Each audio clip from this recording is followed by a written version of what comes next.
Pastakad, šokolaadid.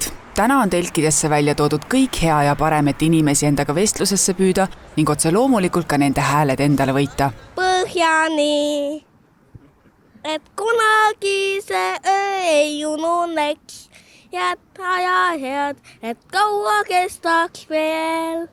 Järgmise põlvkonna valija Karel laulab täna enda hääle juba soojaks. Tema vanemate jaoks on aga vaatamata erakondade viimastele jõupingutustele valik selge. Isamaa. Ja teie? Ikka Isamaa. Mis sest, et täna roheline õhupall siin käes? See on lapsele lihtsalt aksessuaariks, aga meie oleme Isamaa toetajad ja see on see, et mina valin Tallinnas ja oleks aeg tegelikult muutusteks. No mida te siis kõige enam ootaks, et mis võiks muutuda? Lastega võiks rohkem tegeleda, et lapsed on kuidagi väga niimoodi vaeslapse rolli jäetud, et pööraks rohkem tähelepanu lastele. Mis sina arvad, mis võiks parem olla? Kui ma teeksin rohkem laule. Muusikat võiks siis rohkem toetada? Jah. Klassikalised pastakad ja kommid on telkides, aga ma panin siin silma peale ka mingisugustele karpidele. Mis teil siis siin korvikeses on? Nii, mina pakun oma valijatele hambaharju. Et sotside programmis on see aasta sees, et me suurendame hambaharvi toetust pensionäridele. Et siis ma mõtlesingi, et ma siis jagakski just inimestele hambaharju, mis kindlasti kuuluvad ära. Ühed keskenduvad lubaduste andmisele ja rahvaga suhtlemisele, teistel jätkub ka konkurentsi vaatlemise jaoks aega. Vaatame, et me ei ole siin ainukesed, siin on ka mõned teised erakonnad, kaasa arvatud näiteks Kristiine linnaosa vanem, kes mina küll arvasin, et tema teeb oma kampaaniat siis samamoodi nagu ta teeb oma tööd seal Aasia džunglites nii-öelda nagu kaugtööna, aga ei, täna tuli kohale nagu nii, et ikkagi käib Kristiinas ka vahetevahel. Ja siis näen, et on Sven Mikser, Euroopa Parlamendi liige.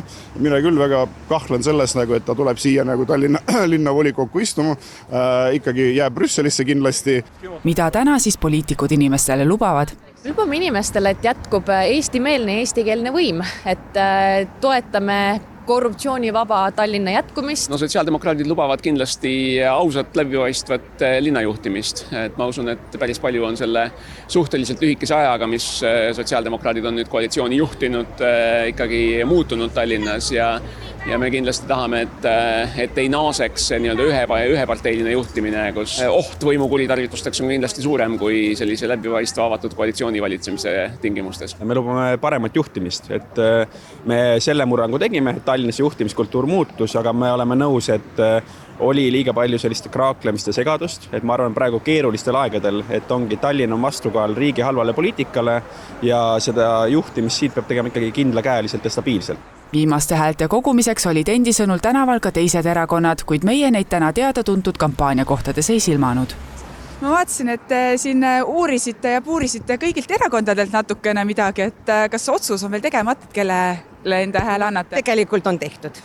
Aga tahtsite ikkagi vaadata, mida pakutakse? Ja ikkagi uurida, mind huvitasid need ajalehed ja need infolehed, et ikkagi õhtul on veel aega natukene lugeda. Eelhääletus algab juba homme, siis on Eesti rahval terve nädal aega enda otsus teha ning endale uued omavalitsuse juhid valida.